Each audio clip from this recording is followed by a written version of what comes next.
Brandon and all the Jet fans have a lot to say. Wild day, we're all here, let's go. You know what we're talking about right off the bat. An absolutely crazy day on trade deadline day. It led to a wild 80 minutes for our buddy Adam Schefter. It all began 12:47 p.m. Eastern Time. News breaking that the AFC leading Colts are trading 2 first-round picks to the Jets for cornerback Sauce Gardner, bolstering Indy's defense. 4 minutes later, the Seahawks, tied for the best record in the NFC, trade for Saints receiver, big playmaker Rashid Shaheed, giving Sam Darnold another offensive weapon. And then, a little over an hour later, 2:05 Eastern, Jerry Jones drops the mic. He talked the talk and he walks the walk. He gets 3-time Pro Bowl defensive tackle Quinnen Williams, which had our guy Swagu fired up as the news broke. He said something and he did it, y'all. He said it and he did it. Listen, I think this is huge for the Dallas Cowboys. They help bolster their pass rush, but they also get a guy that plays the run very well. And people probably scratching their head, well, they got Kenny Clark. Kenny Clark was more to solidify the run game. Quinnen is going to be both. And we've seen him play at the highest level as one of the defensive tackles in this league. I think this is a hell of a deal for the Dallas Cowboys to get an impact player right now. We begin with this, and obviously there are a great many things to say. Jerry, I apologize. Yesterday I said you must never, if there's one thing I know, it's putting on a show and delivering a tease. So the other day, Jerry had teased, we got a big trade. And then all of a sudden the trade gets announced and I said, no, that's not how you pay off a tease. You don't pay off a tease with a linebacker that Cincinnati benched. But later in the day, if there's one thing Jerry knows, it's how to put on a show. Yep. He goes out and he gets a big-time player in Quinnen Williams in a big-time trade. Peter, how did it happen? Yeah, the mechanics of it are interesting. This name had not been public until about 24 hours before the deal actually went down. You actually heard Quincy Williams, Quinnen's brother, and Breece Hall, and yet Sauce and Quinnen were never in those conversations. Cowboys started making them. There were multiple teams that made offers for Quinnen Williams yesterday. The Jets, though, got the best compensation from the Cowboys. The Cowboys gave up a lot in this deal. Multiple picks.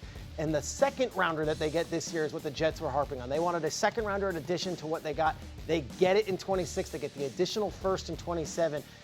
The Cowboys, they were in a room. It was obviously Jerry, but also Will McClay and Stephen Jones. They were on that conference call with Darren Muji. They pull off the deal. It actually happened earlier in the morning. They waited till after the Mangold funeral services out of respect to everyone in that family. It was made public.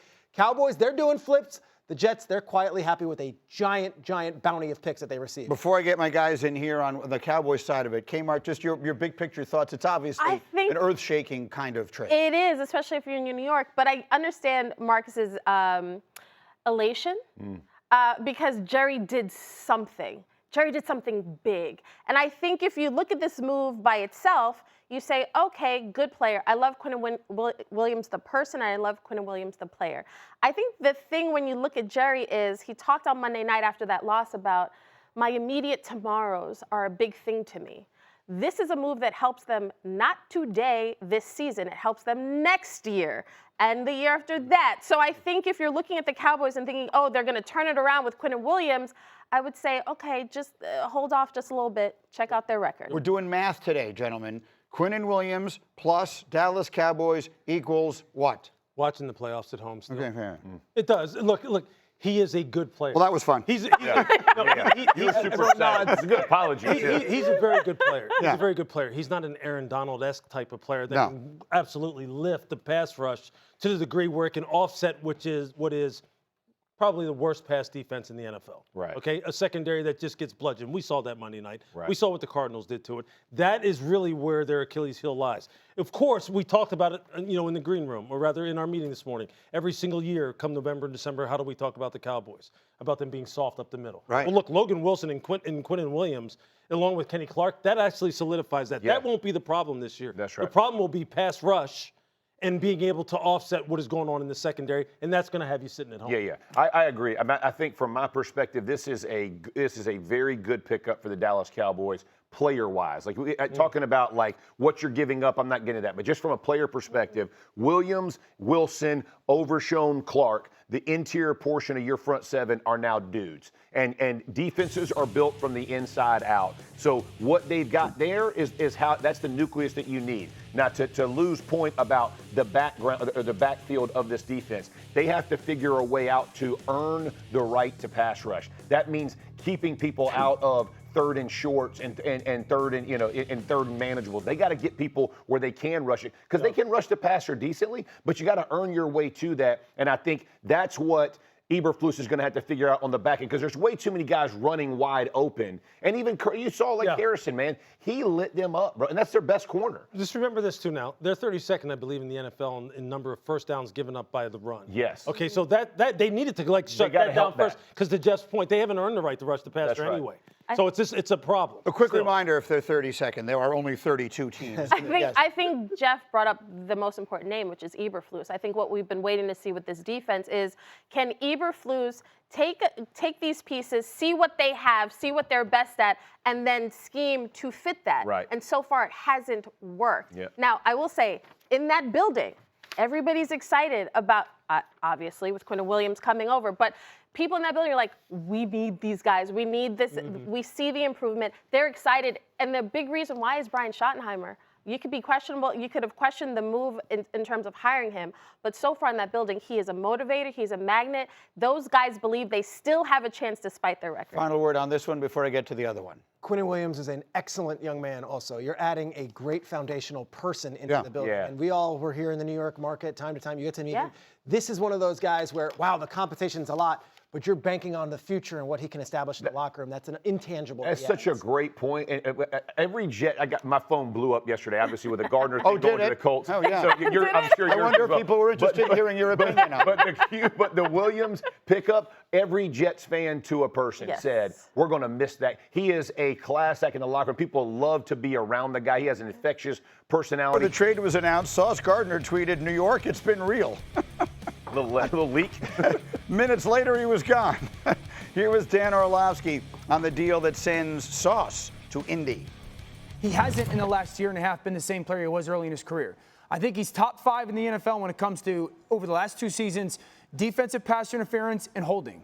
But if they and Lou Anarumo can get him to play somewhat the way that he did his first 2 seasons, this secondary in Indy is in the conversation for being the best in that conference, and it's built to beat Patrick Mahomes or Josh Allen in the playoffs. All right, so once again, the Quinnen Williams trade didn't surprise me that much. I thought they might trade him. This one I did not see coming at all. How did it happen? They weren't shopping Sauce Gardner. In fact, the same general manager that traded him signed him to a 4-year, $120 million deal in July. And it's a first-year GM. You put your stamp on those big deals. That's the one. That said, every player has a number. And in the last 48 hours, that number increased. And when I say number, I mean trade compensation. Chris Ballard offered a Godfather deal to the Jets. They basically got exactly what the Cowboys got for Micah Parsons. Right. That's the kind of level of compensation. Jets weren't looking to trade Sauce Gardner, but they were. And as far as the contract goes, this has to be specific here. The way Darren Muji wrote this contract up for Sauce Gardner, yes, when we were on TV saying, wow, record-breaking number, very backloaded. So they had some flexibility in what this was. Stingley's contract in Houston, which he signed, is actually far greater than what Sauce signed with New York. Truth of the matter is they were able to get out of this. They get a monster deal. And for the Colts, and Jeff, you'll speak eloquently on this, I'm sure, they get an elite cornerback who, by all measures, is that guy still, even though the numbers might not show that. So let's do the same math. It's Indianapolis Colts plus extra sauce equals what? Yeah, Super Bowl contender. And this makes their defense legit. And what Dan was just saying, when you couple him, when it's Gardner, Bynum, Kenny Moore, Travaris Ward, if he comes back, like, the flexibility that the Colts are going to have in their defensive backfield is absolutely insane. You think they can play zone, now they can go man, you can put Gardner in man. And I understand the penalties and the calls. Let me also say this, and this is not a shot on when you're on bad teams, you get penalized a lot. When you're on good teams, you're playing from the lead. Like things change a little bit, right? So, like I understand that in the last couple of years, but what the Colts are expecting out of Sauce Gardner is a guy who they can put on their one. They can bring extra pressure because it allows them to do those things. Yeah, and Lewis, you and I do the draft. I feel like this is an important, pardon me, sidebar part of this. The Colts trading away these picks, I think also is a signal they're all in on Daniel Jones, right? I mean, Daniel Jones is going to be their quarterback going forward. Yeah, no question about that. And really, quite honestly, after this last week's performance, look, you can't just jump off the bandwagon on Daniel Jones. Right. Because of how the Pittsburgh game looked. There's always a lot of context about interceptions. We talked about that. They're fine there. Look, as far as what this does for them defensively with Sauce, as Jeff was alluding to, was this. He gives them a movable chess piece. Yep. He's a guy you can go ahead and stick on number ones and say, hey, look, I need you to dog this guy all over the football field. Yep. Look, as far as the penalties and the holdings over the past couple of years, one of the things that Lou, I'm sure, and Aruma, the defensive coordinator, will do is back him off a little bit, let him play with more eyes, and not have him up on the line of scrimmage doing this all the time. Because when you're out there and you're charged with covering the team's number one wide receiver in press, you're going to get some holding penalties because it's hand-to-hand combat, play after play after play. His skill level hasn't diminished. They'll give him a little bit of a break. The Colts are set up right now, though, Yes, man. they are. Chris Ballard, hey, look, he went from being a guy who many people wanted to run out of Indy. Yep. So now all of a sudden you're going, okay, you're making some moves, Yeah, man. and listen, You're the making some trade moves. he made for Buckner a few years ago, he gave him one. When he goes in the trade, like he understands the draft pick compensation portion of it. He also knows there are hard players to replace in certain positions. And if I can go get one that I know is a known commodity, I'm willing to take that chance. I think we have a couple more months to figure out who's right, because I think around the league there is skepticism about whether Daniel Jones can be the guy to get you a Super Bowl. In that building, clearly you don't make that kind of draft capital investment unless you believe, A, our guy is in the building and he can take us to the promised land this year or next year. I'm thrilled for Lou Anarumo. I think Sauce needed a change of scenery. But when I talk about the skepticism around the league, I had a GM text me last night, like, that was a dumb move by Indy. So because it's a lot to give up. So Chris Ballard will be proven right, or those skeptics in the league. Quick final word. The Lou Anarumo part of it. Where was Lou Anarumo a superstar as a defensive backs coach and then also a defensive coordinator in Cincinnati? Who did he have eyes on in that market for years? Yeah, Cincinnati, Sauce Gardner. So there's a comfort there. They get Lou his piece. And I'll tell you this, when you have a team with Buckner and Zaire Franklin, that's a veteran team. They're going all in. We are back at the bottom of the hour again, the huge trade deadline day, and so we welcome Professor Riddick into the classroom today. The doctor. Gotcha. Handouts, and let's find out how hard a grader he is. What grade do you give Seattle's trade for Rashid Shaheed? This is a solid A, Green. This is a solid A. Look, John Schneider went to work. He really rounded out this wide receiver core. Just think about it now. But you got JSN, who can do everything. You got Rashid Shaheed, who is a definite third-level absolute just wrecker. Then you get Cooper Kupp back healthy. You got Torrey Horton from Colorado State, who's just been a revelation. And Sam Darnold is the one who gives you the confidence to go ahead out and complete this wide receiver core, along with the tight ends that they got too. Seattle's loaded, man. Yep. They're loaded. Look out. They're loaded. Jeff Saturday, just do our math again. Seattle Seahawks plus Rashid Shaheed equals Super Bowl contender. This is a Super Bowl contender. This is a legit football team. And to your point, Sam Darnold, he's not throwing short passes. This dude is pushing the ball down the field. They have a very explosive offense. Their offensive line, by the way, is protecting him at an insanely high level. They haven't run it quite as well as they would want to, but all that stuff will round out as the season progresses. They got a bright future. And what a credit to their general manager, John Schneider, to be able to say farewell to DK Metcalf, a guy who was in his prime, and say, we're going to be okay. We're going to trade him, say goodbye to Tyler Lockett, their team leader for many years, and then within 6 months be loaded at the wide receiver position. No one even talking about those two guys. You know what I love about Seattle? That they have conviction at the quarterback position. They're like, this is our guy. We can win with him. Now let's go do it. And they actually have a roster that merits that decision making. All right, so that's one good grade. Professor Riddick? Yeah. How about the Dallas Cowboys trade for Quinnen Williams? Look, I'm giving them a B+. I'm giving them a B+ because, look, you cannot be number 32 in the NFL in terms of rushing first downs allowed and then complain about it all season, every season like we do, and then not do anything about it. They have, look, Jeff alluded to this. You know this is a vernacular I like to use all the time. You build your defense down the middle, inside out. Yeah. They are much stronger now. They still need more edge pass rush, and they need to fix that terrible secondary. But this is a stepping stone type of acquisition, and it's going to pay dividends down the road. I'm making an assumption here, but I'm just going to let you know. I think Jerry got bullied into this one a little bit. I think Jerry painted himself into a corner. He knew the Logan Wilson trade wasn't scratching the itch of those Cowboy fans. We weren't starting to get up with Logan Wilson? Yeah, So because listen, think about this now. He had talked about Quinnen Williams a long time ago. This was a deadline. You could have traded for him a lot earlier if you were going to give a first and second.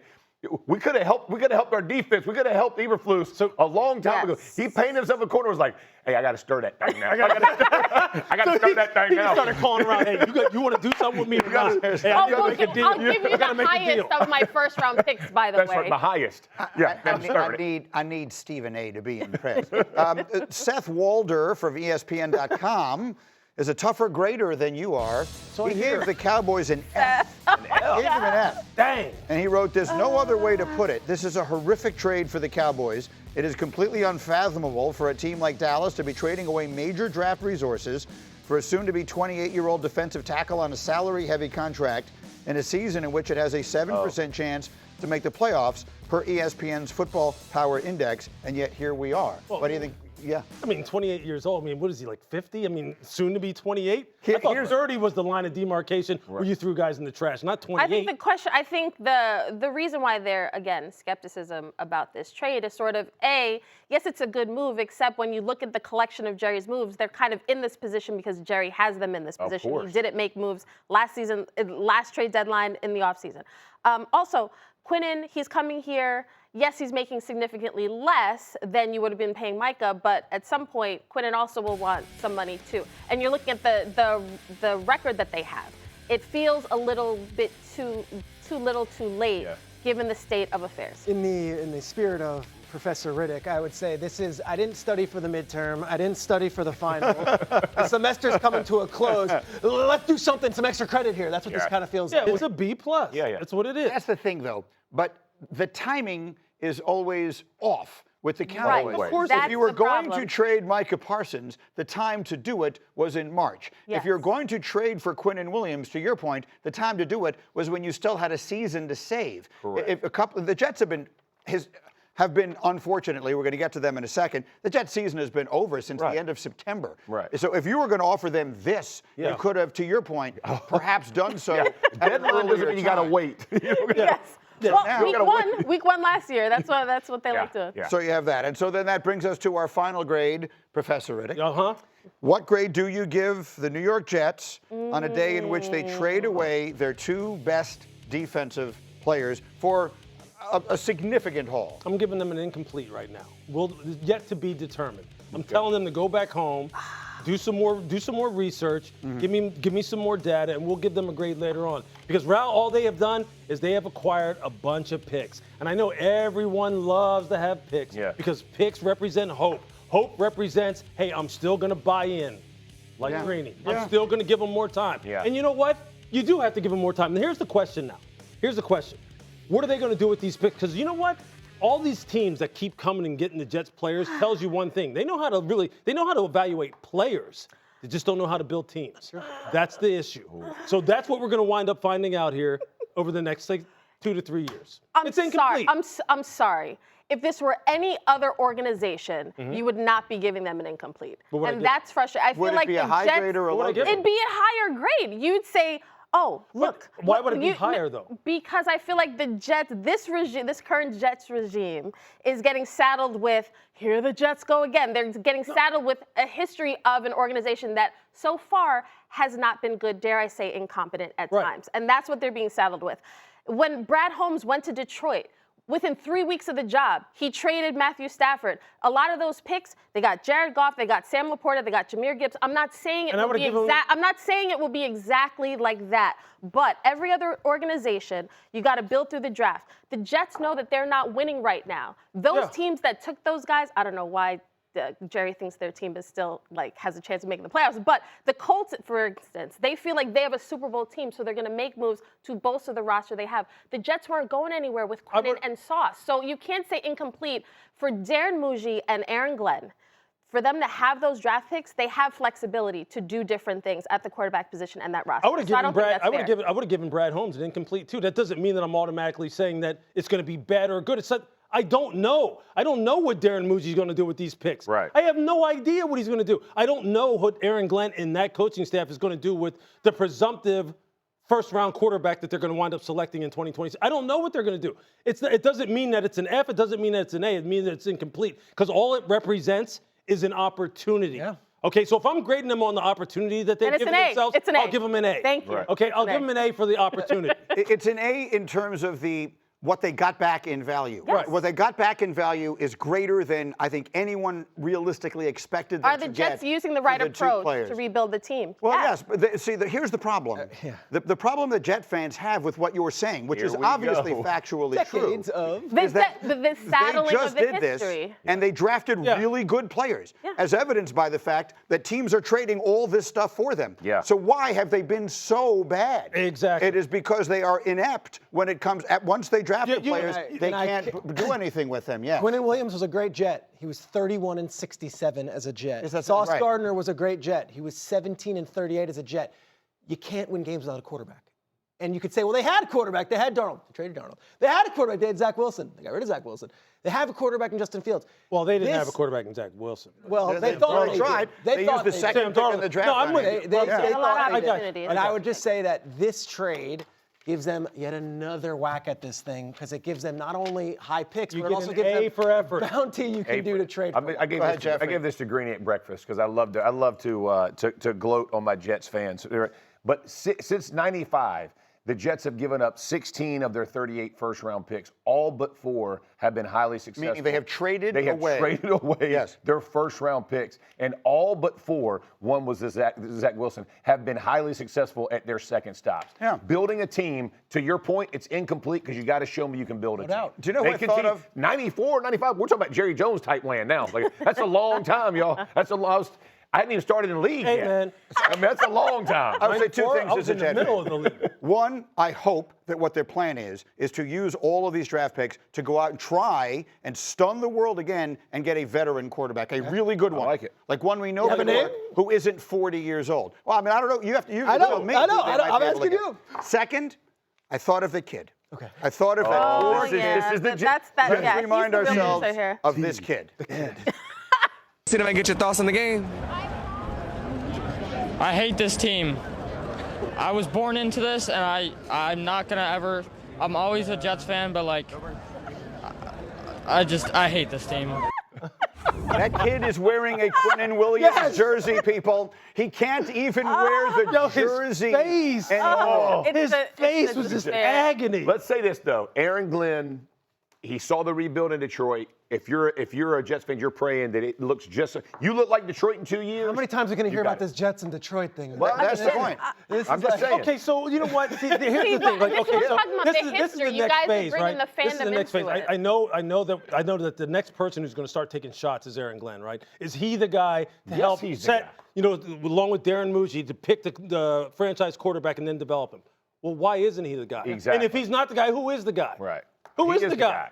You He just is tell the me guy. who is the guy. Give the guy time. Everybody made fun of Dan Campbell about biting ankles or whatever it was, Kneecaps. knees and Oh, kneecaps. yeah. and all that. Remember that And press guess what? conference. It takes time. Like, give him time to build the culture and build the team the way that he watched it get built. It may turn out the best for Jets fans in the last 30 years. Patience might They don't pay. want to give people time. They got over plenty here. They of don't wanna time do now it. because there's no expectations to win. There we go. There we go. Good for them. Now, a final word. Look, I'm hopeful that it works. And Aaron Glenn is a former Jet. I liked him. I'm inclined to root for him because he played for the Jets.